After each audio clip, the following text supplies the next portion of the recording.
آپ جب بھی دعا کیا کریں تو یہ ضرور دعا کیا کریں کہ اے اللہ ہمیں اپنی محبت عطا فرما۔ یہ بہت ضروری بات ہے۔ والذین آمنوا اشد حبا للہ، شیخ کی محبت بعد میں ہے، پہلے اللہ کی محبت ہے۔ اس لیے اللہ کی محبت اور سب سے بڑھ کر ہم پر حق اللہ رب العزت کا ہے۔ اس لیے یہ بات ذہن میں رہے کہ کبھی اس طرح بھی ہمیں سوچنا چاہیے کہ ہم جناب رسول کریم صلی اللہ علیہ وسلم کے امتی ہیں، تو ہم حضور کے اسوہ حسنہ کو جب پڑھتے ہیں تو ہمیں جا بجا ایسی چیزیں ملتی ہیں کہ حضور نبی کریم علیہ الصلاۃ والتسلیم اللہ کی بندگی کرنے کے لیے، اللہ کی عبادت کرنے کے لیے اتنا وقت حضور نکالتے تھے۔ قرآن کریم کی متعدد آیات ہیں اس پر کہ اللہ رب العزت حضور کی عبادت میں کثرت کے سبب ارشاد فرماتا ہے کہ قم اللیل الا قلیلا، سونے تھوڑا جاگا کریں۔ یعنی اس کا مقصد ہی یہ ہے کہ حضور زیادہ جاگتے تھے تو اللہ فرماتا ہے کہ محبوب تھوڑا جاگ لیا کریں، تھوڑا آرام بھی فرما لیا کریں۔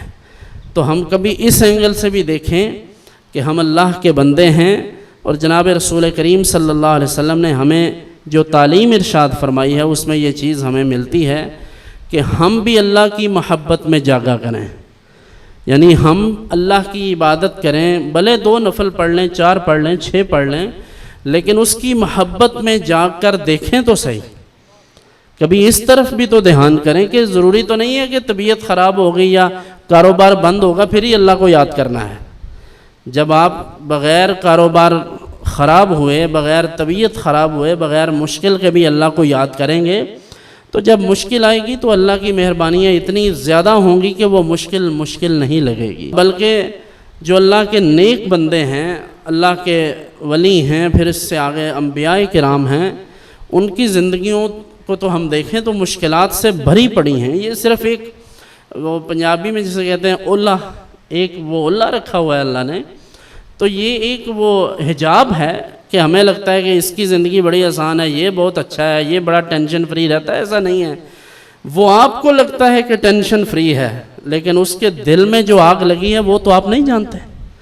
حضرت غوث پاک نے اسی لیے فرمایا تھا لو القیت سری فوق میت لقام بقدرت المولا تعالی، کہ اللہ نے میرے سینے میں ایسے راز رکھے ہیں کہ اگر وہ راز مردے کے سامنے بیان کروں، مردے پر ڈال دوں تو وہ اللہ کے حکم سے زندہ ہو جائے۔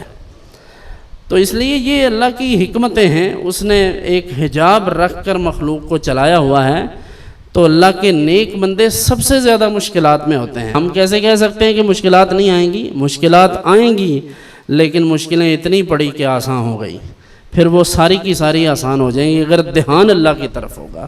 والذین آمنوا اشد حبا للہ، دعا کرنی چاہیے کہ اللہ ہمیں اپنی محبت عطا فرمائے۔